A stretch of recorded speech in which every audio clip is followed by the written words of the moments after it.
Welcome to the Sister Speak Show, where contemporary meets vision, sound, and action. A talk show for great minds that create, inspire, and evolve. Sister, spiritual inspiration shared through the arts. Sister, spiritual inspiration shared through Ayana. When can you listen to the Sister Speak Show? At 7 p.m. Central. Tune in on the go or at your residence show. Spreaker, YouTube, Alexa, or SoundCloud. Interviewing special guests that have been blessed and will bless us. Through spoken word and awareness, knowledge is wealth if you gain it. Share this in the streets, in the burbs, anywhere that we can be heard. It's about that time to elevate your mind. Feel the beat, Sister Speak. Come and eat a spiritual treat. It's about that time to stimulate your mind. Feel the beat, Sister Speak. Come and eat a spiritual treat. Welcome, welcome, welcome, my brothers and my sisters, to the tour on the Sister Speak Show. I am Ayana, the hostess, creator, and producer of the Sister Speak Show. Kingdom Child Recordings, executive producer of the Sister Speak Show. Brothers and sisters, you are listening live to the tour. And guess what? This evening, my special guest, yes, brothers and sisters, Ruben Wood. He will be live on the Sister Speak Show. He'll be live on the tour. And if you want to chat live with him or chat live with me, go ahead. We'd love to interact with you. Excuse me, brothers and sisters, we are recording live from Dallas County, Texas. Cedar Hill, Texas, to be exact. Let me explain to you a little bit about the Sister Speak Show. First off, welcome to all my first-time listeners, and welcome back to all of my regular listeners. Now, here we go. We have the platform. We have coming to the stage. We have the culture climate. We have the laugh line. We have the tour. And we also have the search effort, my brothers and sisters. What you will get on the Sister Speak Show are special guest interviews, live performances, in-studio interviews, and live on-location reports. The special guests who will be on the Sister Speak Show are dynamic. And guess what? They are impacting the communities with their passions. The Sister Speak Show is a talk show that will keep your mind and soul informed, energized, and encouraged. We are a cultural renaissance platform, brothers and sisters, that influences a climate that is conducive to who you are and who you should be. No record. We had another reconnection issue, brothers and sisters, so we're back on the air. I'm so glad that you guys are tuning in to the Sister Speak Show. I am so excited that you're listening to the tour, and we are just going to get right into it. Listen, when it comes to the tour, we deal with the music industry. We deal with, singers, bands, musicians, managers, publicists, sound engineers, the whole everything. I like to interview band members separately. Why? Because I really believe that you can get the entire story from each ingredient. Excuse me. And if you only focus just on a lead singer, then you leave out the rest of the ingredients that make that special entree that, sounds so good. So anyway, one thing that I was looking at was an article written by Breezy, and this was written in 2012. Excuse me. And by the way, brothers and sisters, it is freezing. It is freezing where we are right now. Okay, I saw a polar bear with a heating blanket, okay, with a beanie on. It's freezing. But listen, going the indie route versus signing to a major label. That is something that a lot of artists are contemplating, dealing with. Should I go the indie route? Should I just sign to a major label? And you are seeing an emergence and a strong emergence of the indie route movement. A lot of artists are dedicated towards pumping their own brand themselves, funding it, pumping it, promoting it, completely being almost, if you will, the sole proprietor of all of their earnings, cutting out several, middlemen. So Breezy wrote this article, and I thought it was very interesting. And so I'm just going to read some of it because my special guests will be calling in. So I'm going to try to get through as much of it as I can. But if you are an artist and you're considering going the indie route or the major, label route, maybe this article is for you. So here we go. It says with before the internet existed, the only way to really succeed in the music industry was to get a deal with a record label. Labels had all the control. They had the radio connections and they had the money for touring and promotions. Nowadays, technology has enabled us to get a serious head start on everything. The signing on the corner method that artists used back in the day has been replaced with uploading your music and videos online. Technology has allowed us to reach the masses without the use of a major label.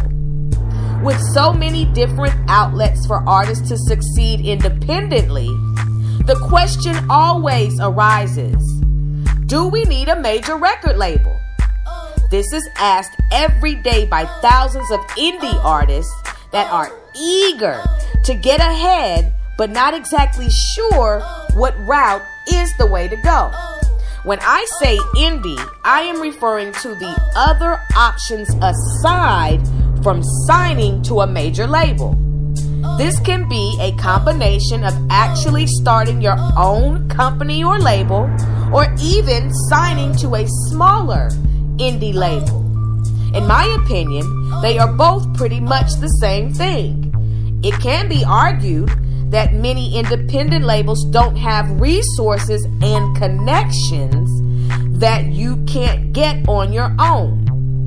Technically, if you choose to sign to an indie label, you are still pretty much doing things your own way.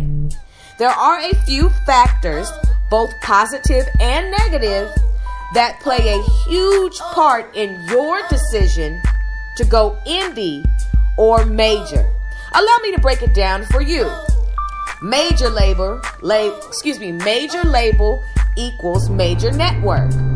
Labels have the control that they do because they are connected to all of the major media brands, radio stations, celebs, managers, etc.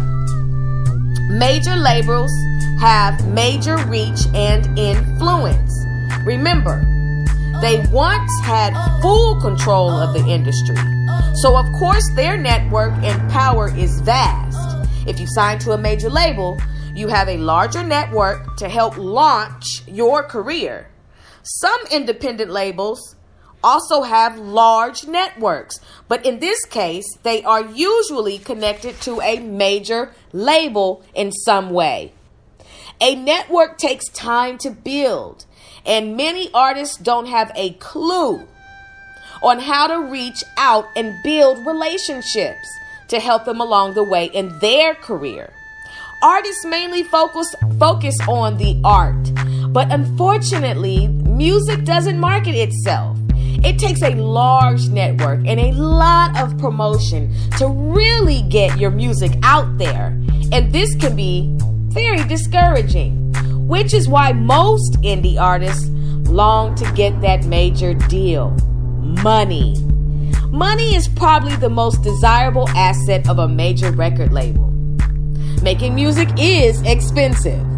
Before it pays off, it will mean paying out. From recording to performing to branding and promotion and everything in between. You need a nice budget to really get anywhere in this industry. The most obvious reason why a major label is attractive to an indie artist is because labels have the budget to properly launch an artist.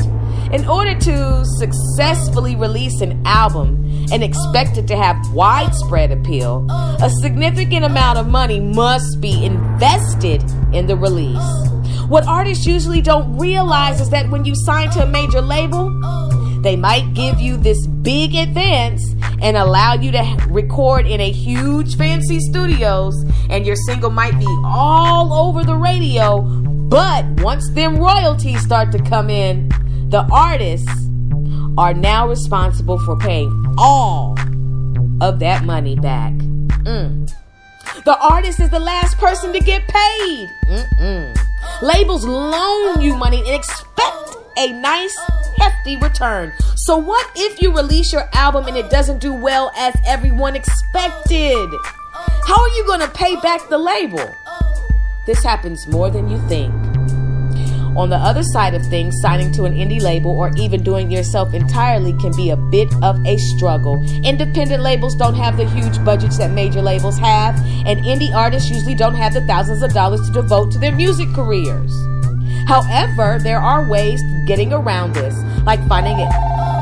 We're going to stop right here and we're going to pick up on how we can get around this, my brothers and sisters. Call from wireless.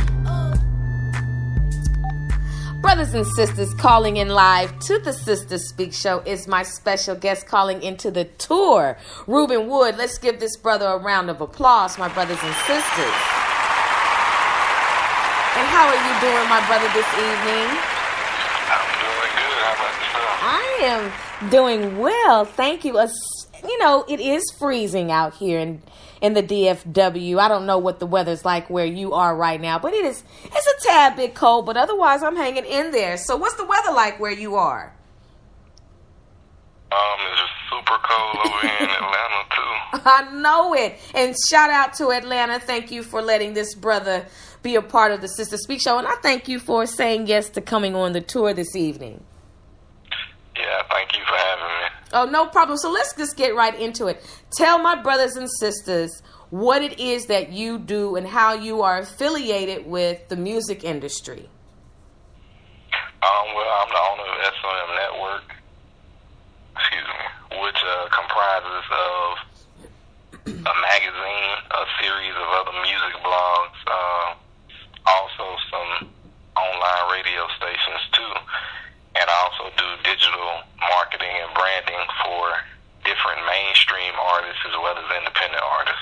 Okay, so this brother just dropped it all on us. Now you see why I asked him to come on the tour. We obviously have a winner on the phone. You do several things that make several things work. What inspired you to get involved?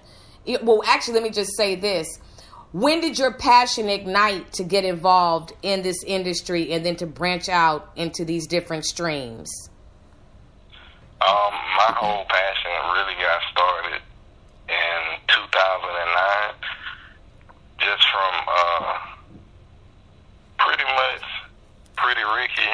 You know, I know everybody know who that is. Yes. When they came to my high school, and you know, they was kind of talking to everybody, specifically all the young men and everything, you know, because we was getting ready to graduate and stuff. So that was pretty much the first time I got my inspiration about doing music or being in the entertainment industry.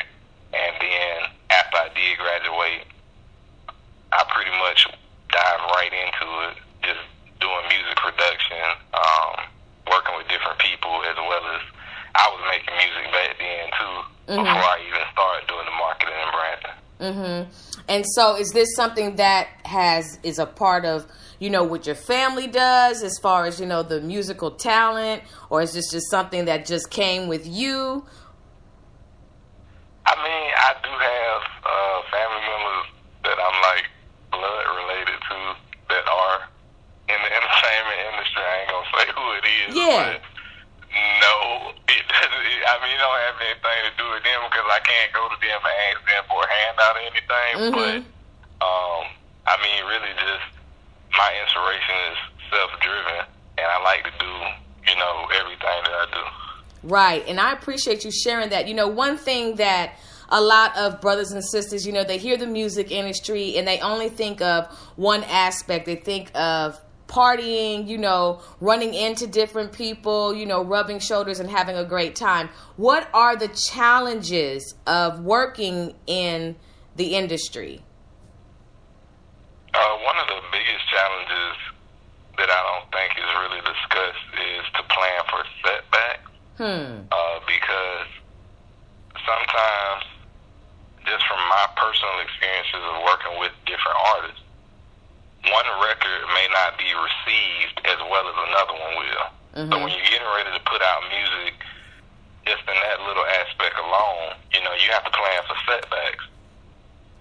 Most artists only focus on one record. Right. But you can't. You you know, you have to focus on a full body of work, like a mixtape or a full album or EP.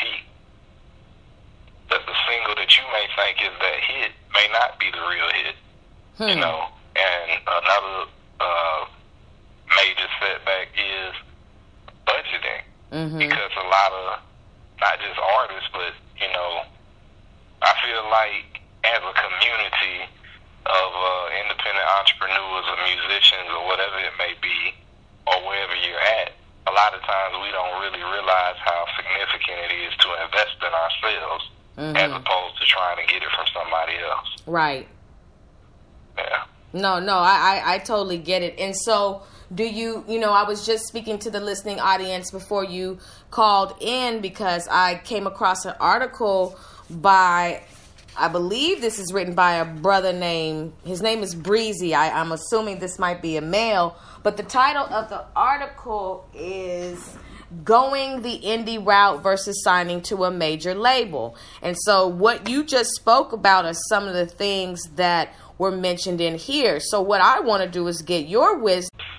For me, I am an extra chef, and I can't go to certain people and be like, oh, you know, can I come cook for you at your house and charge you for that?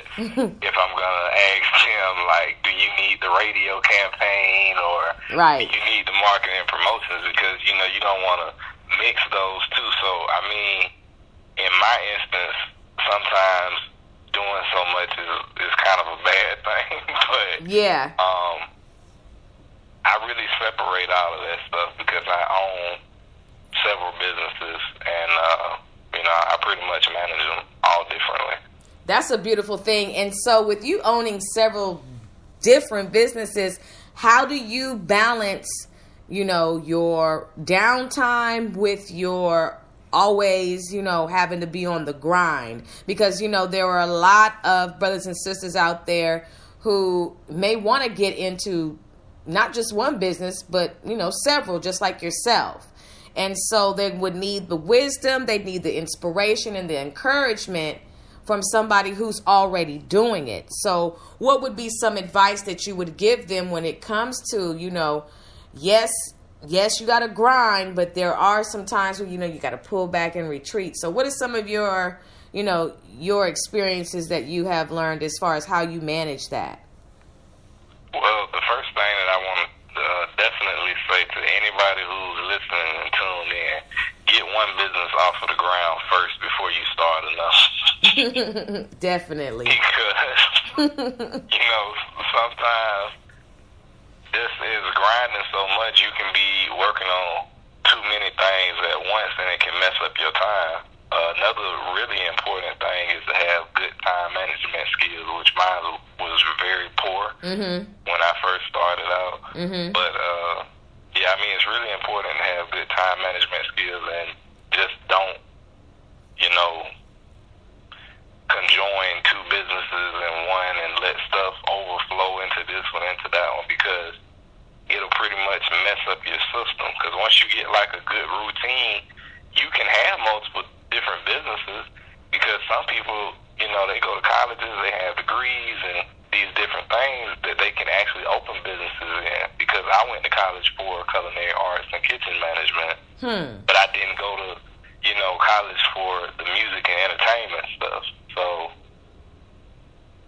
that's why a lot of times with what people are actually working on, you know, they have different criteria that they're actually good at. Not just, you know, talent-wise, they actually have the credentials to be able to do this stuff. But if they're going to do it, they really have to have strong time management, because you can work, you know, 16 hours, 20 hours, and you only get 4 hours of sleep. Eventually, you're going to get really tired. Oh, yes. So, you know, just make sure you get your rest, buy the time to get sleep. Make sure you prepare yourself mentally as well, because you're going to deal with a lot of mental stress when you running your own business. Oh, definitely, because I know with me running mine, you know, and me being a one woman with wearing many different hats, quote unquote, if you will, You know, it definitely is a challenge, you know, but it's worth it at the same time. It's just that it you know, you have to balance it, or else you're gonna crash. You know, when I look on Instagram and I see people say team no sleep, grinding all night, I'm like, look, around 9 o'clock, it gets real shaky for me. I get a little sleepy, and sometimes I can wake up to the TV watching me. Okay, and especially after doing a show, it's like I got about maybe 30 minutes of where I'm up, and then next thing you know, that's it, because I've put in so much energy. You know, I wanted to talk to you about the music industry from the aspect of what are some of the, I want to say woes, but what are some of the cautions that come with the music industry? Because so many brothers and sisters are anxious to, you know, sign with the label, you know, be at the BET Awards, you know, get the magazine shots. I mean, they're ready for it. And then you end up watching some documentaries where artists from the past, quote unquote, so to speak, are sharing almost horror stories about the behind the scenes, you know. So what are some of the behind the scene wisdom, or some of the things that you have seen, if you can speak about it, that, you know, let you know that the music industry is no joke? Well, one thing I can definitely say is, when you come into the music industry, don't look at it as a way for you to make money, so to speak. Mm-hmm. What I mean by that is, if you're not really an entertainer, or if you don't have a strong passion for writing music, producing music, you know, making music, recording music, whatever it is, necessarily for you. Because you may see people who make a lot of money from doing shows who have backing. Mm-hmm. They already have that backing.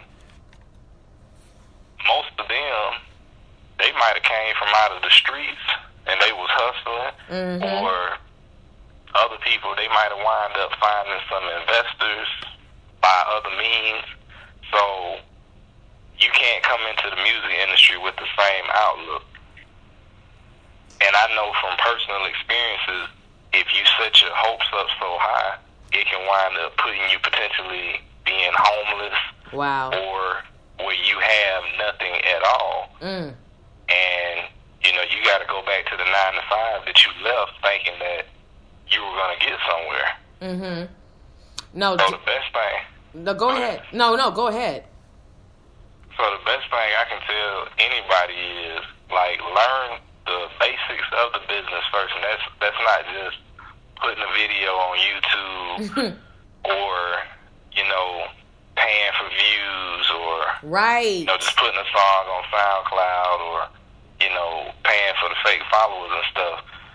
There are ways to really make money in the industry on the back end that will get you the connections that you need and where you want to be. But you really need to know what it is that you're trying to be and what you're trying to do. Wow. That was well said. And I think, you know, I think more brothers and sisters need to hear what you just said, because that is definitely food for thought. You need to know what it is that you want to be. And the thing about it is, you know, with so many, you know, like with the paying of the views, I had just read an article maybe about 3 weeks ago, and it was just talking about that, how, you know, paying for views, paying for shares, you know, just paying for following, that basically hurts your brand in the long run, because more and more big companies or people who have the power to open up certain doors, if you will, are looking to see if you have a fraudulent following. And if you do, they're passing you up. So what may seem like it's gaining momentum in the beginning, it may seem like the best thing to do to get on, really in the end backfires, because your harvest didn't really yield that. it's not organic, and that will hurt you in the long run. That's why with the amount of following that I have, I've been approached several times to, hey, why, we can help you enhance your following. But for me, I'm old school. I like for my stuff to grow naturally and organically. I don't want to fake the funk about anything. I want to be a true player about how my whole journey began, because in that 500, you don't know how powerful those 500 people are. It's not really about how many you know. It's about who you know a lot of the times. And so I just want to encourage brothers and sisters, you don't have to fake the funk, because I've looked on people's Instagram pages and I can tell that they have a Robo Following, which is what they call it. And they also said that a lot of those Robo followers lead to soft porn links. So you have to kind of, think about it. Like, how far are you willing to go just to say I'm popular? You know what I mean? Right. And then also, when it comes to the industry, what do you think about females do you think females have a harder time getting into the industry, or the males do? This day and age, males have a harder time getting into the industry as opposed to females. I mean, right now, society is pretty much women driven. So, I mean, it's a lot of opportunities and space and doors open for females right now.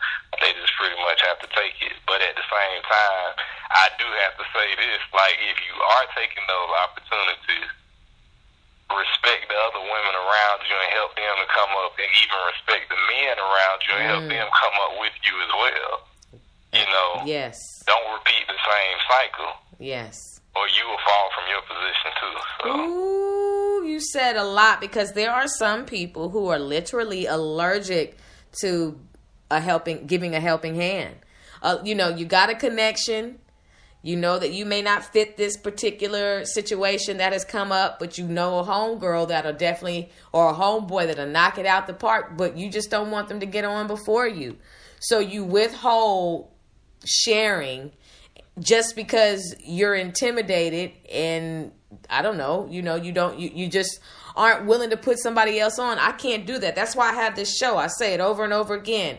I make the known known, and this is about uplifting and encouraging my brothers and sisters and highlighting what they do. I put myself on. I could have gone the Clear Channel route, the Sirius XM route. There are several routes, a local radio station route. There's several routes that I could have gone.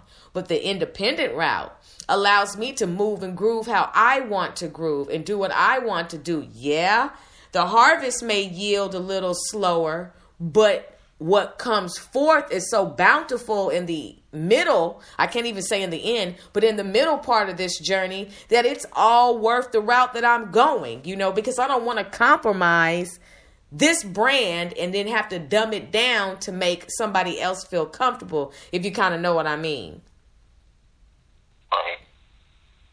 Yeah, you get what I'm saying. So, when it comes to the industry, you said that you believe women, have a easier time, getting into the industry. Do you feel like reality TV is also a route that helps someone launch their music career? It really depends on the individual. Mm-hmm. I know a lot of people are asking that question because they see the success of Cardi B and K Michelle, but you don't really see that same success with Carly Red. She's not as big as K Michelle or Cardi B, and you also don't see that same success with other pretty much castmates on Love and Hip Hop New York. So it really depends on the actual individual and how much money, again, they're investing in themselves. Because everybody does different things with the checks that they may receive from reality TV. Some people are taking those checks and they're investing in their brand, commercializing themselves, doing partnerships with other bigger brands so they can make more money. And then some of them, they're just taking that money and they're going to the Gucci store, and buying a whole bunch of stuff. Yeah. And they forgetting the real principles behind what they're doing. So it really depends. So so if you were, let's just say you're managing someone and the opportunity comes to your artist to be a part of, Love and Hip Hop or something that is equivalent to that, would you allow your artist to go that route, or do you want to promote the brand in a different way? If it's feasible for that artist's brand, if it can help them to be seen by more people, if it can help them to be able to expand more, it's not going to hurt. Because the thing about it is, some people don't even have a brand outside of the show that they're featured on. Right. Some people actually have brands before they're even on shows, and right. others don't. Right. No, that's true. Yeah. So, some things, like if you already have a good brand and you're on a reality TV show, it may hurt you. Mm-hmm. But if you don't have an actual established or good brand, it's a good thing for you. It can really catapult you to where you're getting sales and stuff. That's true, because everybody has a camera phone now.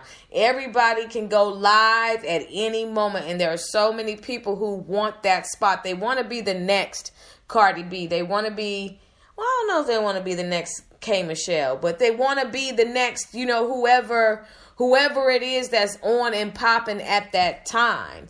And, the stakes are high. But the thing about it is, I feel like a lot of just women, and I'm just going to speak a lot of women, now they want to try to do what it is that Cardi B does, but that's just what worked for her. She's her own character. She's completely just different when she speaks. Her animation is at a level that, you really can't duplicate that. You look crazy trying to do her, but yet and still there are a lot of sisters who feel like, look, this is what I need to do. I need to be just as Cardi B-ish as Cardi B is. And, then they end up with that disappointment, because it's like, you have to deal with so many people on social media then saying, oh, you trying to be like what? Cardi B. You know how that goes. So how much do you think imitation can get an artist, as far as, they kind of got this person's swag, they've got this person's dress style, they've got this and that. I mean, how much of stealing other people's components works, do you think, for an artist? Not really that much in the long run, because there's a lot of different rappers who try to basically mimic the sound of the Migos. And they try to copy out that style of music. It doesn't really go anywhere for them, though. Same thing is true of what a lot of female rappers was trying to do when they were trying to copy Nicki Minaj and, other top female rappers and things like that. It doesn't really work for them. It may get you to the point where you can start getting booking, where you can start getting a couple shows. You may even get a tour. You may even get a song on the radio. But that doesn't mean that your career is going to have longevity. Right. So it's basically like you're making money just to save that money and invest in something else, because it's not going to last. Right. It's all about being organic. And, another thing that I was going to ask you was, how much, if a woman dresses like a man in the industry, is she treated differently? Does she get different opportunities? Does she experience the same pressure as a woman who would dress feminine? What is the difference, or is the playing field all the same, do you think? And I know you're not a woman, but just if you have some type of insight with that. I mean, based upon the knowledge that I do have, which is pretty limited as far as that goes, but the women that I know that, dress like that or appropriate themselves with that type of lifestyle is like they have the same opportunities, because sometimes they have a broadened opportunities because they identify with that. And you may actually see the Nicki Minaj's and the Cardi B's want to identify with that, or is trying to identify with that, you know, so that it can help their sales. Right. Right. So sometimes that's actually what the playing field is set as. If you don't identify with that, you may not get that opportunity. Wow. That's deep. That's deep. There's a lot of levels to that. You know, so Som Network, can you explain to our brothers and sisters what Som Network is and how that is a part of your passion? So Som Network, in short, is more so like the driving force behind a lot of curated content in the entertainment industry. We do a lot of interviews, or I do a lot of interviews with celebrities, musicians, mainstream and independent, producers, DJs, so forth and so on. We pretty much put the content out. We allow, you know, so many people to view this stuff and to look at it. We just pretty much service a lot of entertainment content to different viewers consistently. That is absolutely amazing. So for the brothers and sisters out there that are interested in getting into, you know, the journalist aspect of you know, interviewing, you know, celebrities or anything, what are some surefire tips to making sure you don't become a groupie in the middle of the interview if you get that big interview? Well, it isn't any real tips as far as that goes, because I remember my first really big interview was with T-Boz from TLC. Oh, wow. And, you know, that was like one of the craziest moments, and the interview was actually short because I drew a blank in my mind. I couldn't even continue asking any questions. Wow. Yeah. So there's really no way to prepare yourself for that. Just consistency, you know, because the more you interview people, the better you become at it. Because I remember when I interviewed Dr. Dre's son, Curtis Young, and you know, we had this great in-depth interview, and it's one of the most watched interviews on SON Magazine's YouTube channel. But at the time, when I was interviewing people, you know, I might sound like I'm too relaxed, I'm laid back, because I read some of the comments, and people would be like, "Oh man, you know, you sound, the interviewers sound a certain way. You know, you don't sound too good, too enthusiastic." So I'm glad they said that, even though it was negative, because they still came on the video and watched it, and I got paid for it. But, you know, the reality is, there's really no way to plan this. Just be yourself. Right. You know, if you really got a feeling for it, just do it. You know, because myself, I'm a music producer, but I'm also, you know, a media personality. I interview people as well. I didn't really have that personality like a talk show host, so to speak. Yeah. I am an actual laid back person. Yeah. So when I interview people, you know, I have conversations with them. We talking about stuff on a chill level, like we homies or something, you know. Yeah. Or whatever. Yeah. But most of the time, you might see other people who interviewing them, and they might be all full of energy. So, I mean, it really just depends on you. If this is your passion, just do it, and don't let nobody tell you that you can't do it, because it's a slow process. Right. It takes time to build what you want to, you know, do. So just share with the brothers and sisters some of the, you know, brothers and sisters that you've had a chance to interview. You know, you mentioned Curtis Young, you mentioned T-Boz. Who else have you, you know, been afforded the opportunity to be able to sit down and vibe with? I've interviewed Problem. A lot of people know him on the West Coast. Let me see. I've also interviewed Zonique. Oh, wow. Which a lot of people obviously know who that is. I've interviewed DJ Luke Nasty, Hoops from Flavor of Love, and, you know, the list goes on for how many celebrities I've interviewed. What's the guy's name?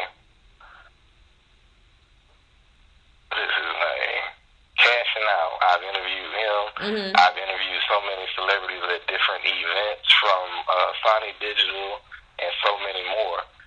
And you can see some of them on my Instagram page, you know, that I've interviewed in person or took pictures with and different things and been at their events. But it's so many different celebrities that I've come across and interviewed over the course of time. And it's cool meeting them, but that doesn't necessarily mean anything unless you're trying to really build a relationship with that person. And some people it's cool to do that with, and others it may not be.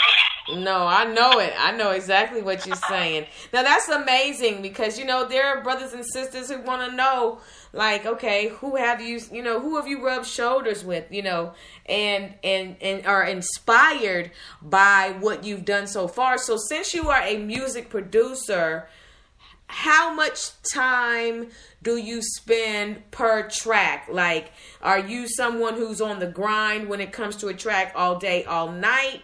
You know, when do you know that you have a hit on your hands? Well, I mean, it's different for me because most of the time when I'm producing music, I do more so like film scores, video games, and music for ads and commercials. That's amazing. Go ahead. No, I said that's amazing. Yeah. So I've recently gotten back into music production for artists and stuff. And some of the people I mentioned, I'm actually working on tracks for. I'm just not going to say anything until, you know, they actually go ahead and pick the beat. But, yeah, I mean, I don't really spend that much time on records and everything that I produce because when I'm producing, especially for somebody, I already know what I have in mind that I want to make for them based upon their actual sound. So if you are a music producer and you're listening to this, before you produce something and you try to shop it to a major artist, make sure you listen to a lot of their music over the course of years and what they're recently putting out so that you already know what direction you should be producing in. Oh, for sure. So who are some of the musical producers that you are influenced by or that, you know, you really have, you know, like, okay, I definitely rock with them? Who've been some of your influences throughout the years? I would say one of my biggest influences would have to be Just Blaze. Everything that he has produced has been immaculate in my book. No ID, Kanye West. I mean, J. Cole actually has a couple of tracks that are really good as well. And for real, older heads, I would have to say like Dr. Dre and Quincy Jones. Yeah. So, yeah, they definitely have made a stamp in the music history. So one question I love to ask all of my guests who come on, either coming to the stage or the tour, is if you could put together a 5-person tour, who would you... No, not the tour. I want to talk about the cipher. 5 people in a cipher if you could pick the cipher. If you could pick the 5 people to be in a cipher, who would they be?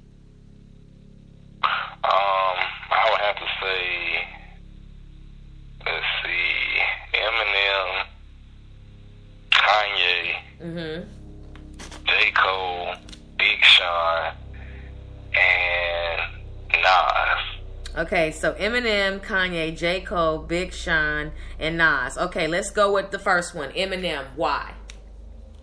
As far as actual freestyle or ciphers or whatever, I know he would do a very good job. I mean, pretty much every time he does ciphers, he comes up with some pretty good stuff anyway, so I would expect that to be pretty cool. Okay, so then you got Kanye West. Why Kanye?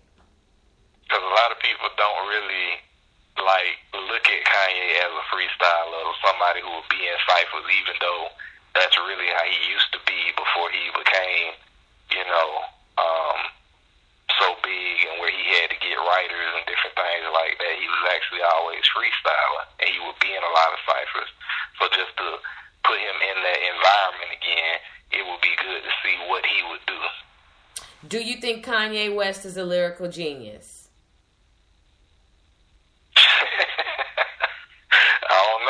maybe find how Prince the lyrical genius he was writing. I'm just asking. So, just asking. So if you had to go, let's just say you got Kanye and Jay-Z. They both have a concert, same night, same time, same city. Who are you going to go see? I don't know. I probably have to go with Kanye. Okay, just asking. Okay, so you had J. Cole in the cypher. Why J. Cole? I mean, I can actually listen to J. Cole albums pretty much all the way through, and I actually understand what he's saying and, where he's coming from. Right. So, basically on the basis of what his rapping skills are and just where he's at lyrically and consciously, I know he has bars where he, spits and freestyle and stuff like that. That would be a good cipher to put him in. For sure. Big Sean. Why Big Sean? I mean, as far as punchlines and actual lyrical content, Big Sean has that hands down all day. Oh, yes. Okay, so then you also have Nas. And I grew up around, the Nas era. So why formerly known as Nasty Nas? Why Nas? I mean, he wrote the ether, So if you put that in a cipher, I can only imagine what that's going to sound like.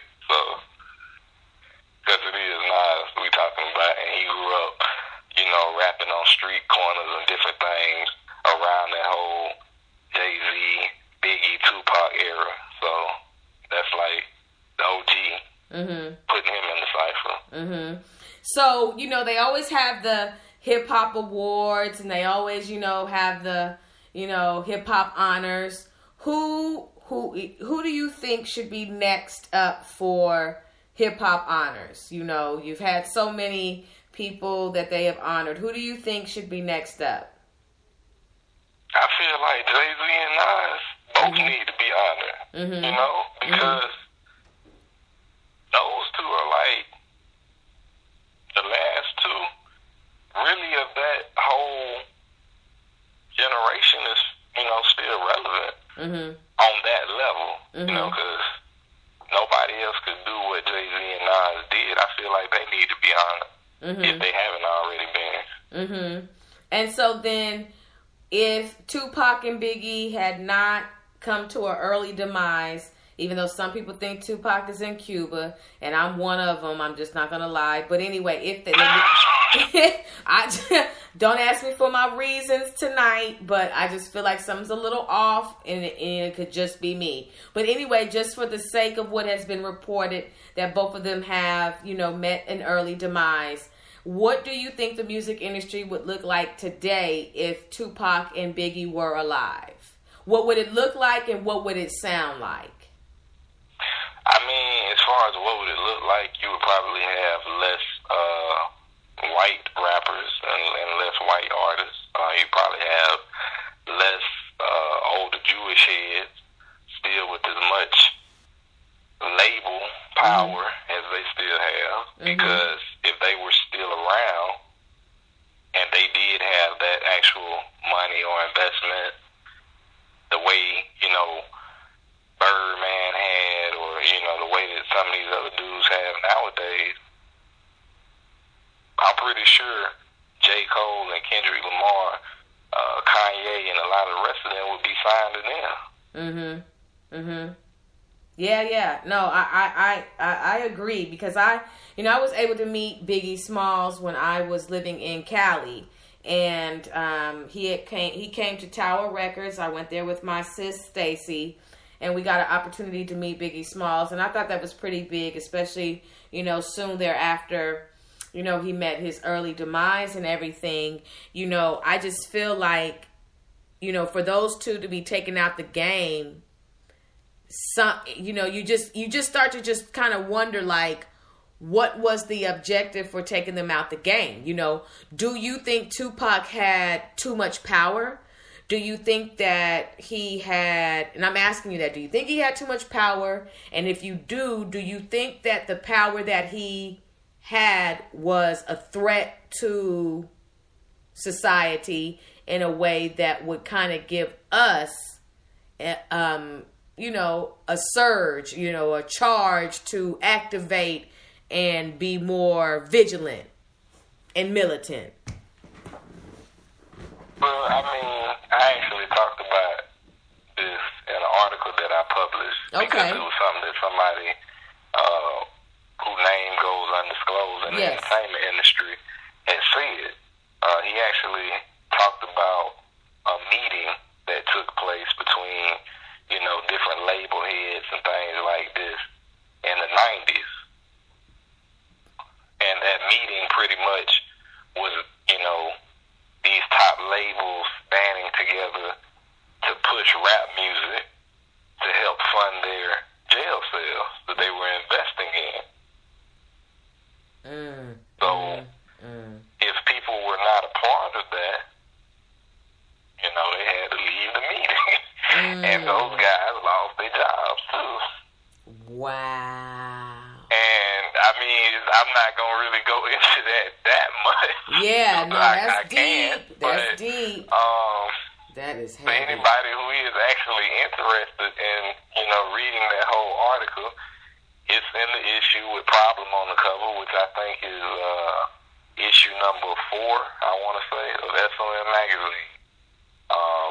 And there's a whole article, and it has a picture of Biggie and Tupac, and it really talks about what actually happened, because it wasn't just Biggie and Tupac. You know, it's like Eazy-E had the same thing happen to him. True.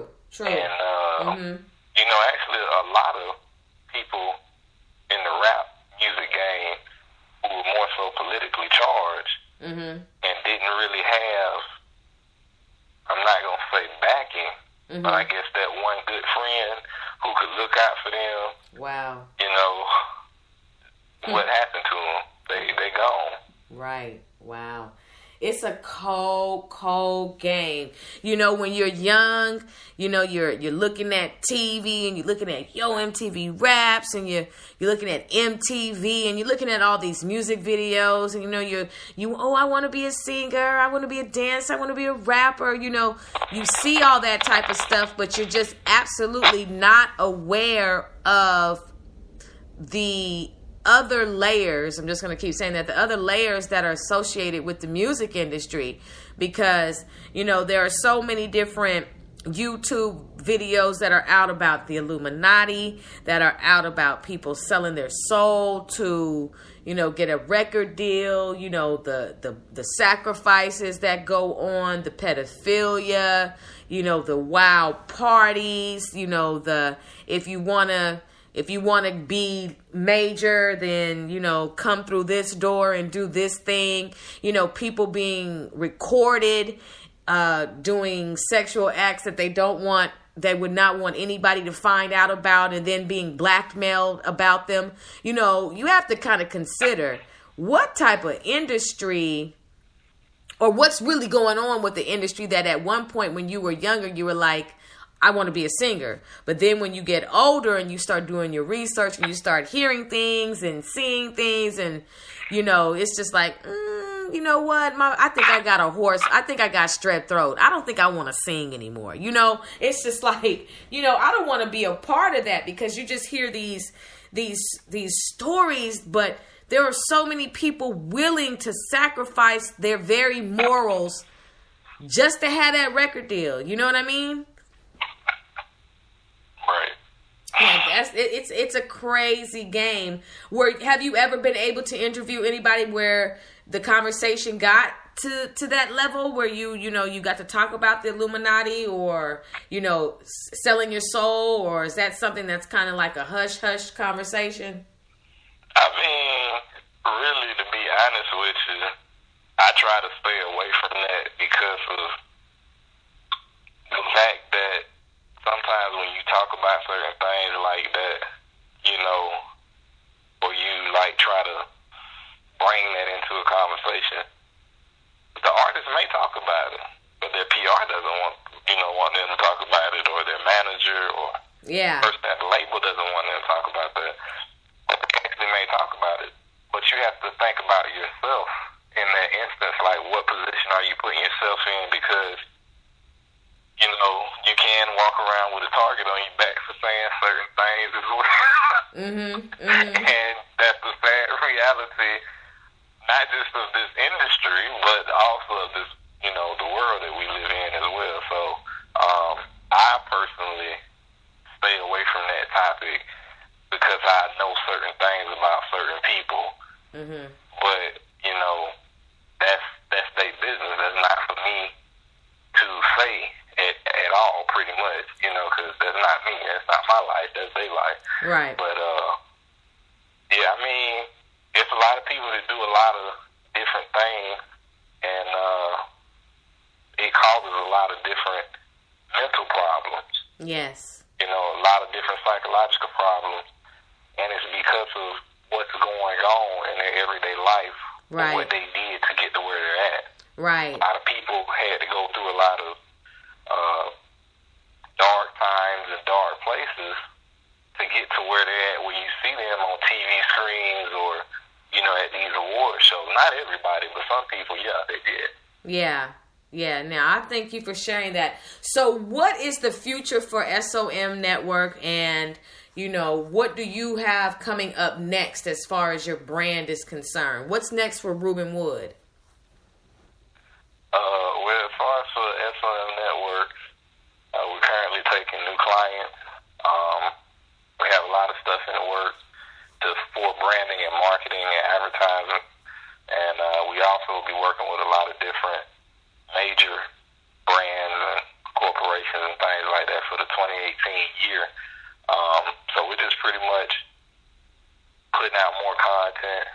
We're going to expand SOM Talk Live and SOM Magazine and try to make it to where we can get it in every store across America and overseas as well.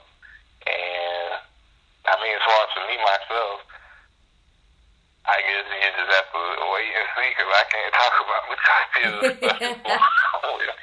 I understand and I appreciate that. You know, you said you were taking new clients. So if there's any brothers and sisters out there that, you know, feel led to, you know, want to pursue the music industry, what type of clients are you taking and how can they get in touch with you? We might as well go ahead and give them all of your social media information so they know how to get in touch with you. So on Instagram, it's at Real Ruben Wood, and it's RealRubenWood.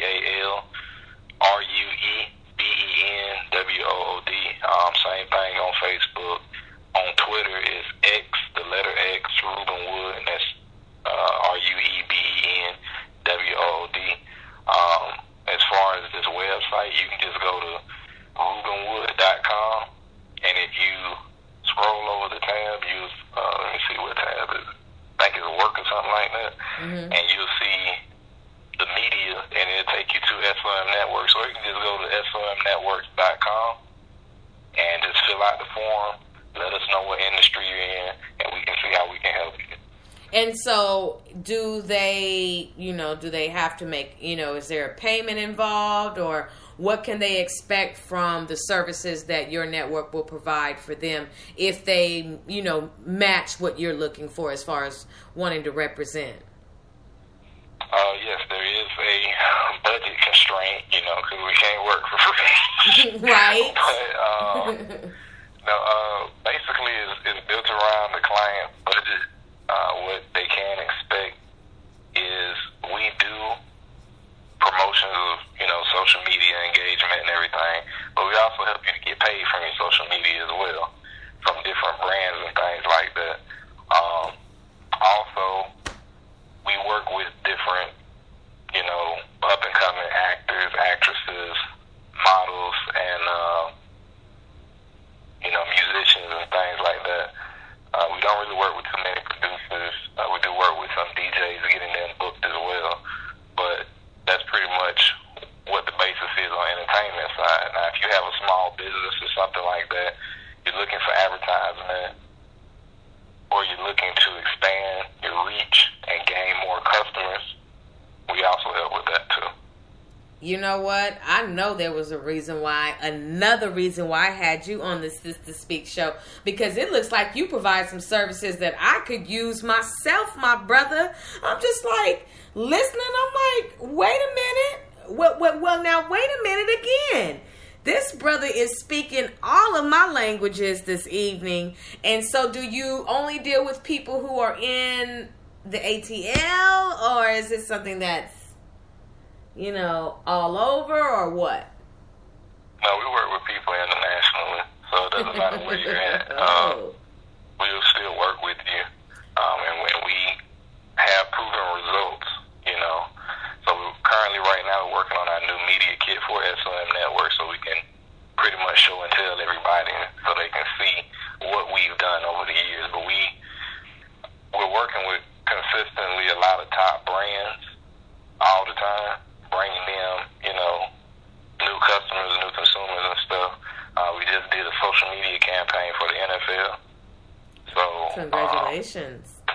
Yeah.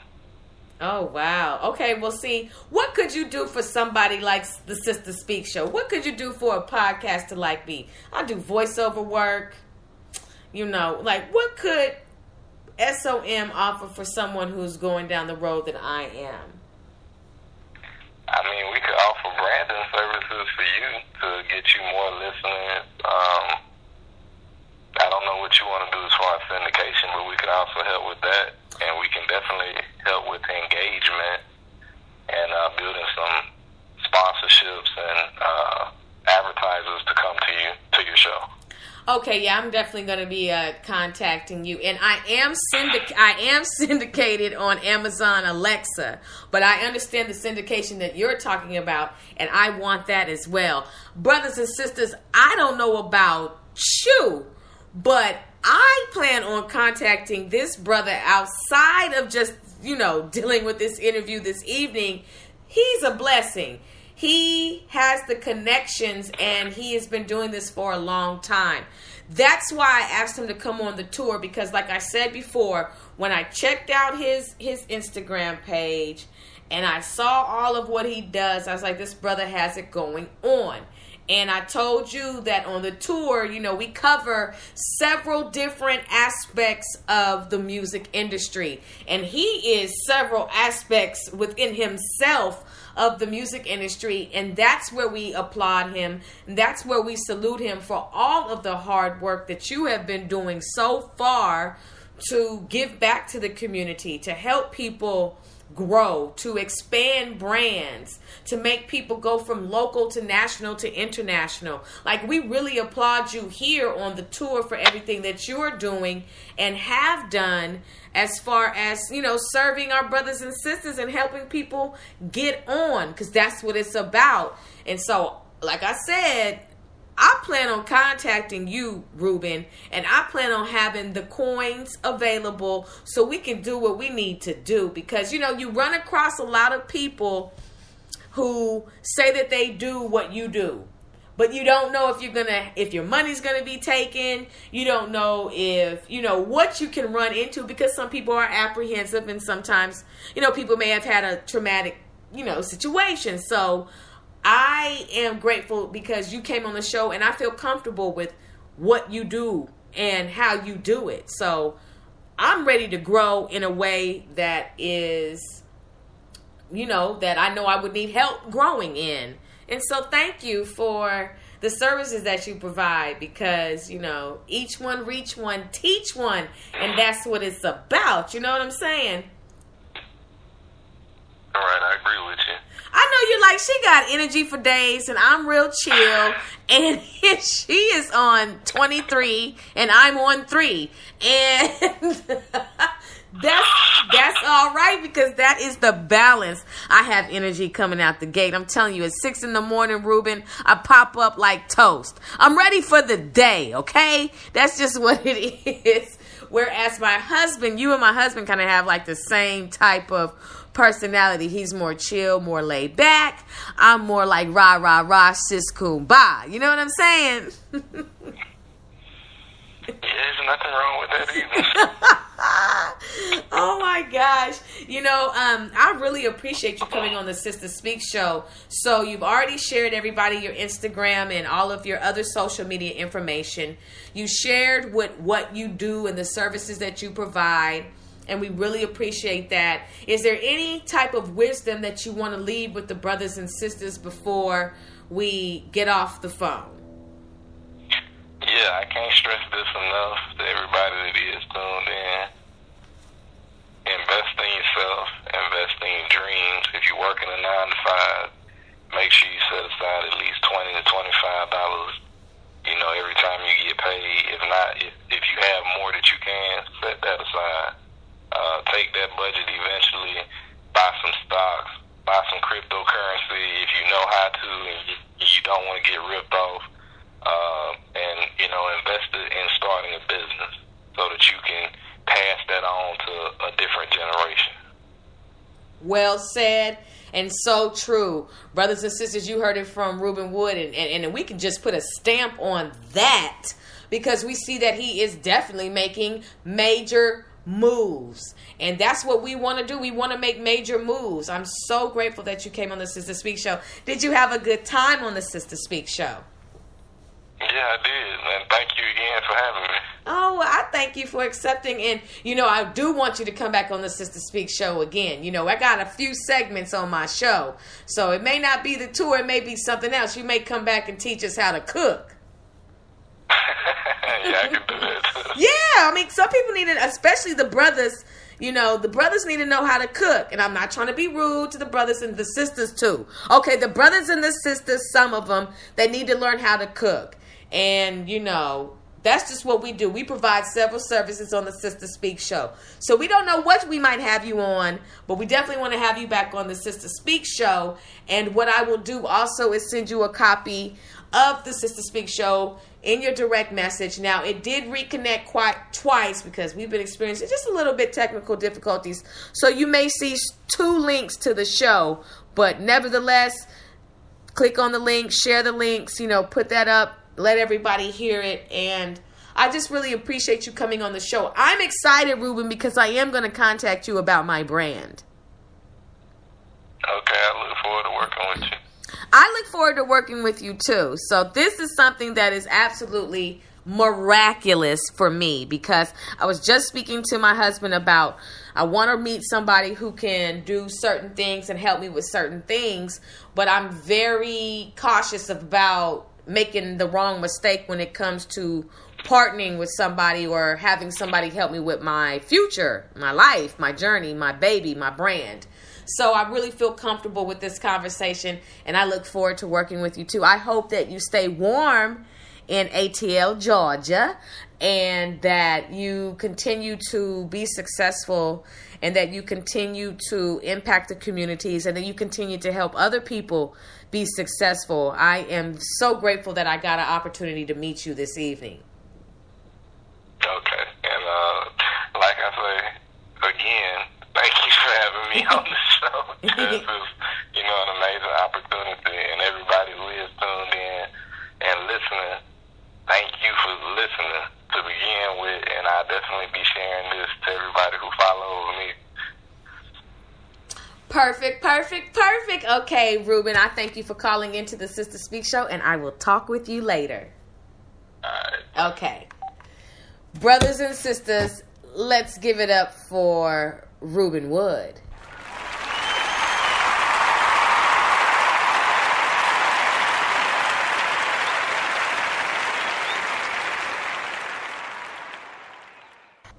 I am so excited about him calling in. I really appreciate the fact that he shared all that information with us. Brothers and sisters, there are no excuses. There are several brothers and sisters out there for us who are willing to help us get it together. Do you understand? Because I'm going to get it together. I'm going to get it together. Brothers and sisters, what I wanted to do was finish reading this article before we close out the show. Now, we left off where we were talking about, however, there are ways of getting around this. This what? Not having thousands of dollars to devote to your music career. And one of the things that they say is finding an investor or sponsor to help you with your music needs. This might take a bit longer, and there is a lot of work involved, but it is definitely possible. This leads me to the next factor that you might consider when it comes to signing to a major label: profit. As an independent artist, when you make a sale, it is your money to keep. When you put your song on iTunes, Amazon, the money that you make goes directly to you. If you did some research, you will see that the artists signed to a major label only make a tiny fraction off of album sales. So if the label is selling your album for $12, well, you might get 75 cents on each of those albums.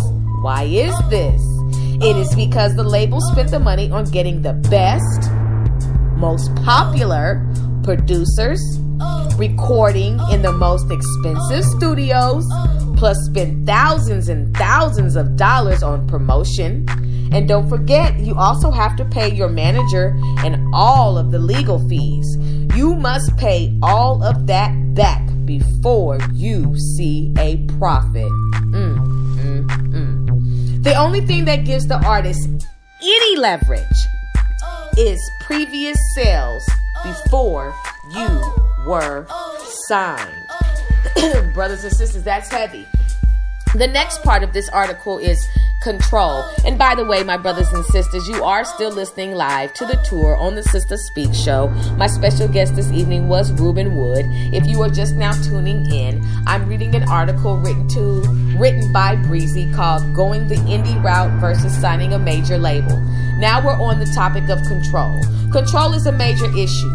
When you go the indie route, you have to complete creative control over You have complete creative control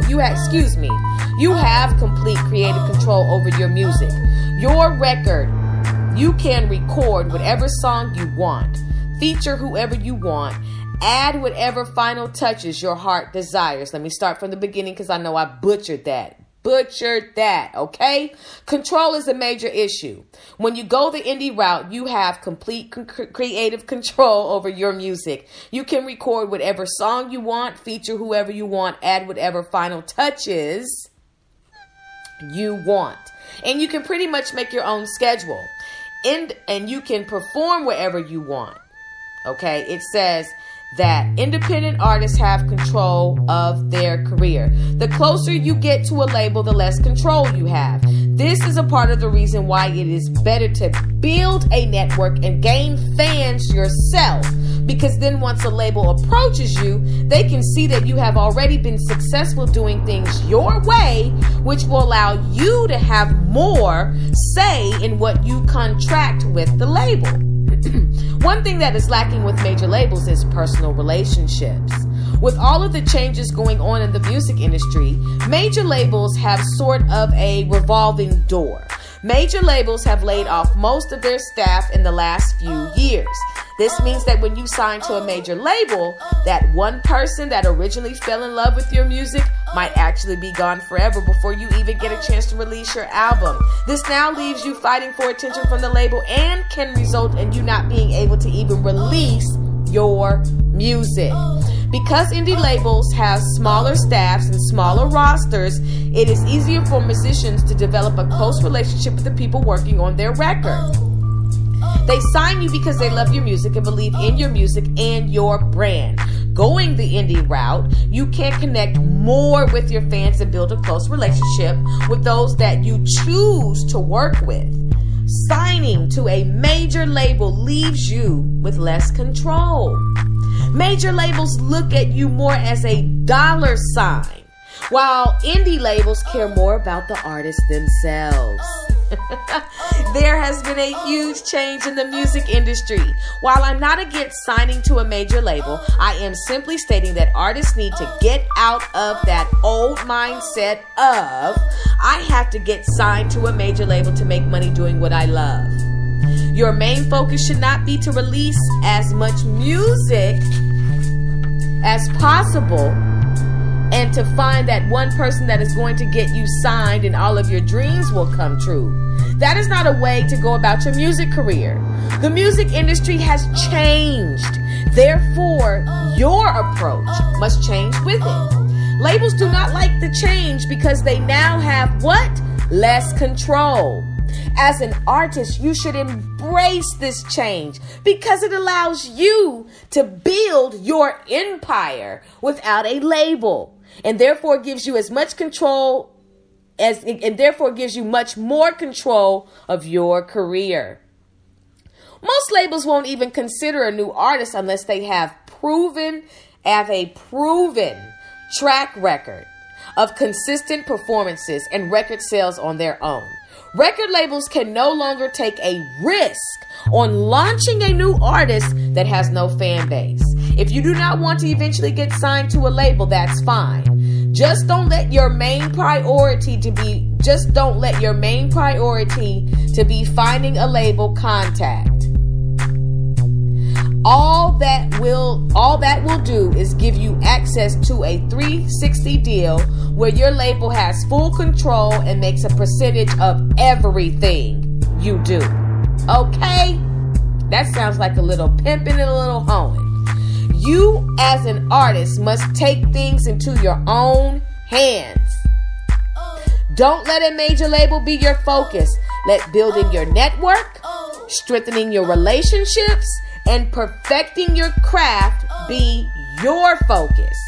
Combining live shows with heavy internet promotion will result in a solid fan base. When you have that, you have the choice to either move to a major label or to continue making money doing what you love. There are more avenues than ever before for indie music in general. And that means musicians have a better shot at success with a self-release. It's always good to have a self-release.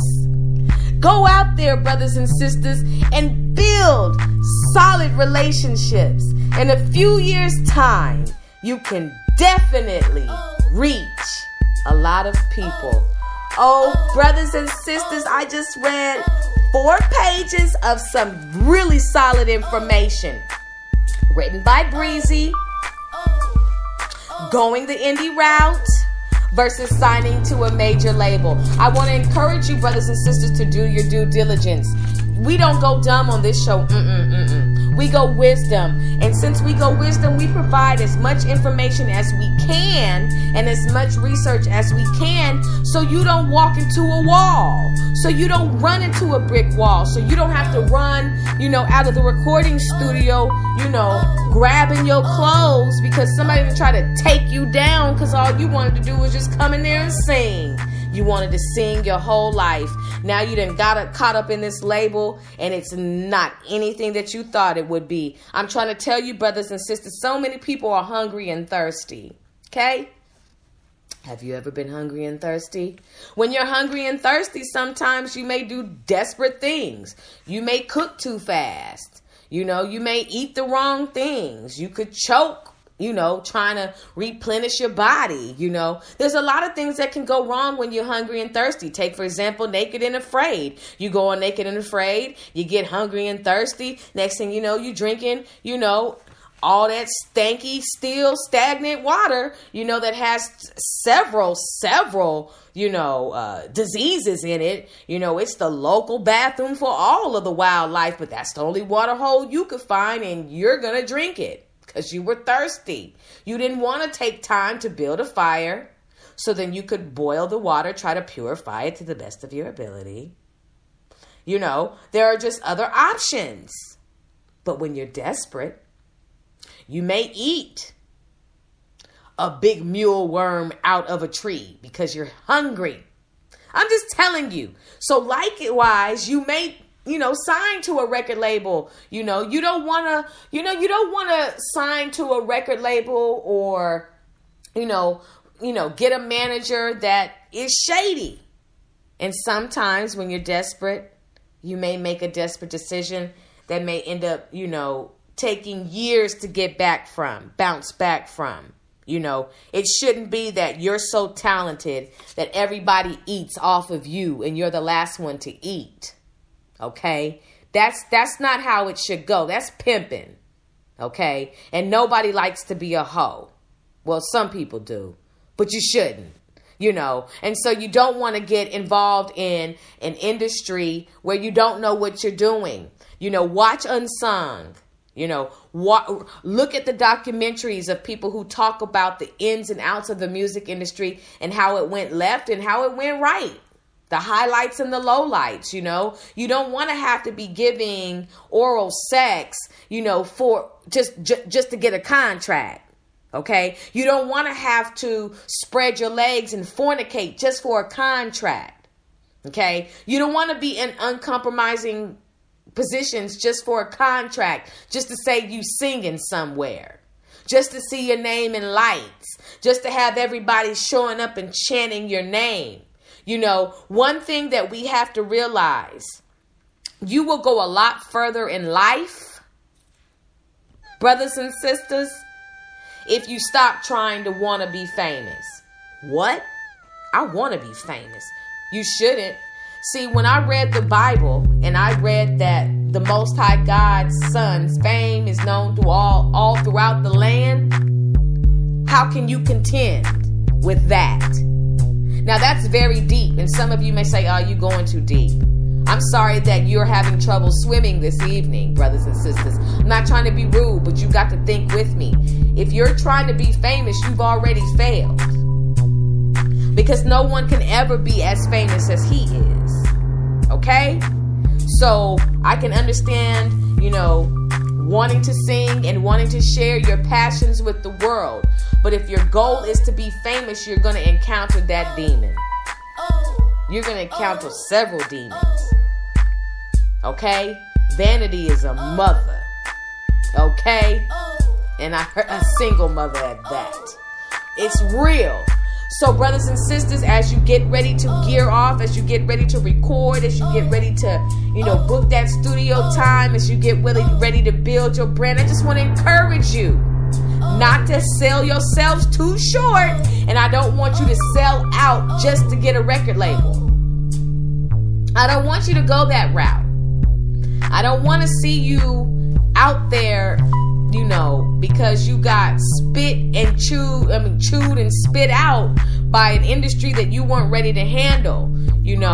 If you think that all you need is just a big bottom, a long weave, long nails, and some contacts and some freaky dance moves that you gonna make it, then, maybe you should, you shouldn't lean to your own understanding.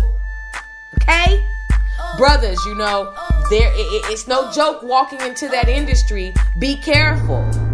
And some of you, and I'm not trying to be rude, but, it's not for everybody. And I can definitely tell that there is a pattern in the music industry that isn't necessarily geared towards creativity as much.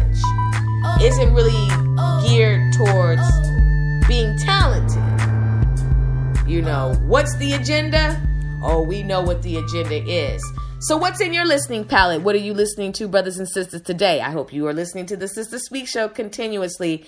We're getting ready to close out. I thank my brother Ruben Wood for being on the Sister Speak Show. He came on the tour tonight and he shared a lot with us, and I plan on connecting with this brother when it comes to building the Sister Speak Show brand. Brothers and sisters, if you live in the Dallas-Fort Worth area, I want to invite you out January 19th, 2018. What do I want to invite you out to? I'm glad you asked. The Hear Ye podcast, another local podcast.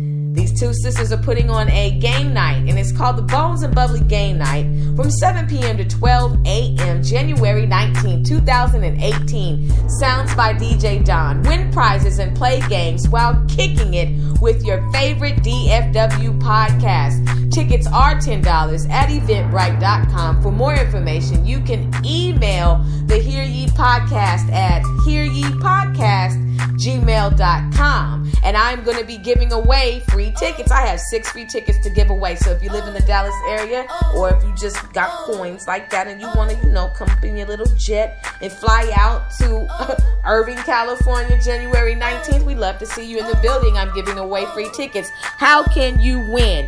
You can win by chatting live with us on the Sister Speak Show Any time that I'm airing live is a chance for you to win. The first people coming into the chat line, you get 2 free tickets, you plus 1, to come to Bones and Bubbly Game Night, put on by Hear Ye Podcast, January 19th, 2018. Brothers and sisters, coming up next on the Sister Speak Show, coming to the stage with guess who?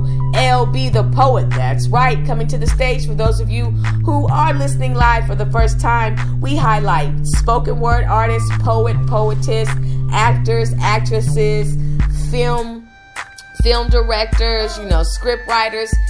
That's what we focus on coming to the stage. So we want you to tune in live next Tuesday, December 12th at 7 p.m. Central Standard Time to come to the stage. Special guest, LB the Poet. Brothers and sisters, you have been absolutely magnificent and wonderful. I thank you for tuning in live. You've been very patient and very faithful, and I love you for that. I hope you have a wonderful week. Look, I hope you bundle up, okay? Little windbreaker ain't gonna cut it out here. You need to wrap up. You need some underclothes and some overclothes, okay? Have you all discovered how fast you run this season, right? Thought you need to go get a physical? All you had to do is just wait for wintertime to come. It is so cold. I am seeing people literally get to their cars in 0.2 seconds, okay? Running into the grocery store in 0.2 seconds. It is no joke. I'm talking about lightning speed. I didn't know I could still run that fast. I'm talking about, honey, I was moving today, freezing, okay? Like I said, I saw a polar bear with a heating blanket and a beanie on. Why is it so cold? Why is it so cold? Why is it freezing? I told my husband we need to make a fire in the middle of the bed. The heater is not cutting it, okay? We're cold.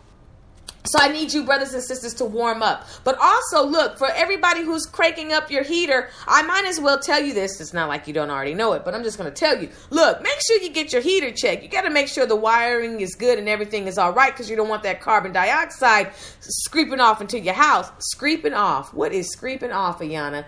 Screeping off is a new word that you just made right now on your own show. Screeping off. So I'm just going to say it. You don't want the carbon dioxide screeping off through your house. And now you got to run outside into the freezing cold. We got to check and maintain our homes, okay? And if you don't have your own home and you're renting, you better talk to your landlord and make sure they're taking good care of you, my brothers and sisters. Now, look. They say in the DFW that it's supposed to get cold enough to where it freezes. That's usually around the time that the drivers in Dallas-Fort Worth go faster. I don't know what it is about wet. I don't know what it is about freeze. I don't know what it is about ice that makes some of the drivers in the Dallas-Fort Worth area feel like they can just go gadget, lightning speed, traveling extra fast. And then they want to know why they spin out, why they fishtail, why they hydroplane. Okay? I am the person you flip off. I am also the person on the side of the road. You'll catch me on the side of 67 doing a cool cruise, because I do not play with the freeway. You're not going to bump me, run me off, rush me, or any of that. Okay? So I want you guys to drive safely. A lot more people going to be out on the roads, because a lot more people who choose to celebrate Christmas are rushing desperately to get gifts. I checked out that game a long time ago. Look, I move at a smooth pace. I ain't in no rush to get anything, because I don't get gifts for anybody, because I don't celebrate Christmas. I just don't. Now, some of you saying, are you a Jehovah's Witness? No, but I am a witness that he is Jehovah. Ha ha! Hallelujah. Anyway, brothers and sisters, time has been well spent. I hope you have a wonderful evening. Lock your doors. Check, lock your windows, drink you some water before you go to bed, drink you some water when you wake up, and I want you to pray without ceasing, because prayer changes things. No prayer, no power. Little prayer, little power. Much prayer, much power. This is Ayana signing off live from Dallas County, Texas. You've been listening to the tour this evening, and I will speak with you all later. Okay, next Tuesday, December 12th. You all have a good evening. I've had such a wonderful time talking to you all. Talk to you later.